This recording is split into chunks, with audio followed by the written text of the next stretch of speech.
Hey now, elementary school. I just want to let you know that we miss you all and hope you're all being safe at home.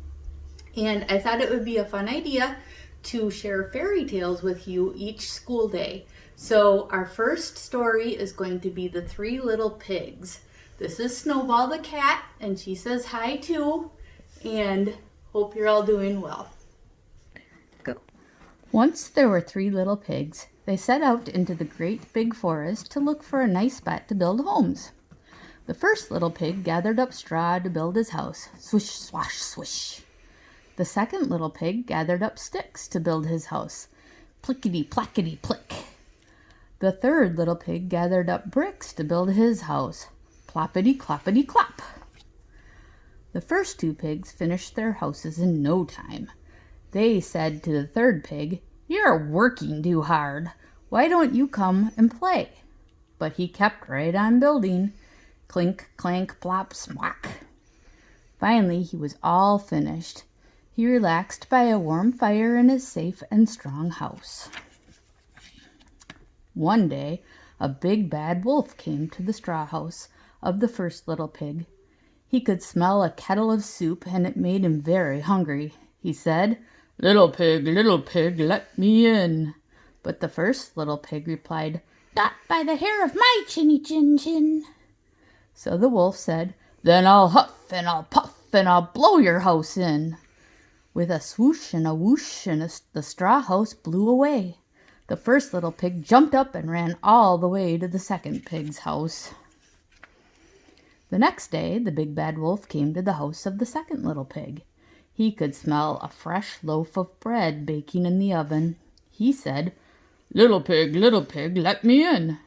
"Not by the hair of my chinny chin chin," cried the second little pig. So the wolf said, "Then I'll huff and I'll puff and I'll blow your house in." With a gust of air and a crack and a crash, the stick house fell to the ground. Both pigs jumped in and ran all the way to the third little pig's house. When the third little pig heard about the wolf, he was glad his brothers were safe. He said, "You must be hungry and tired. Sit down and have some pie." The big bad wolf came to the third pig's house and smelled the pie. He said, little pig, let me in." "Not by the hair of my chinny chin chin," said the third little pig. So the wolf said, "Then I'll huff and I'll puff and I'll blow your house in."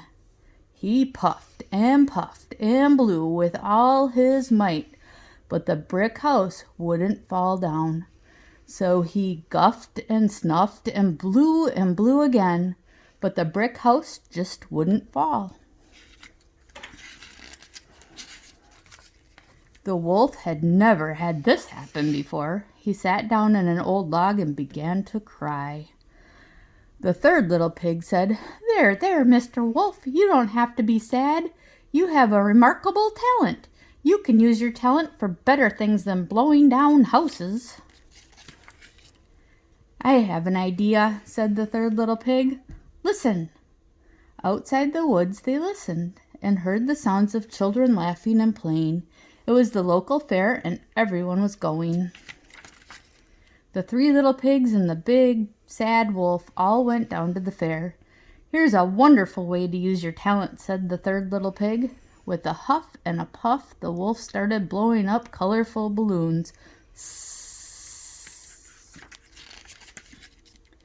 All the children came to see the fun sizes and shapes. The wolf was happy and amazed to have so many new friends. He wasn't bad or sad anymore. He was the big glad wolf. Well, the big glad wolf huffed and puffed. The first little pig sold straw baskets. The second little pig played the fiddle. And the third little pig sat peacefully under the shade of an oak tree smiling. The end. And we'll see you tomorrow.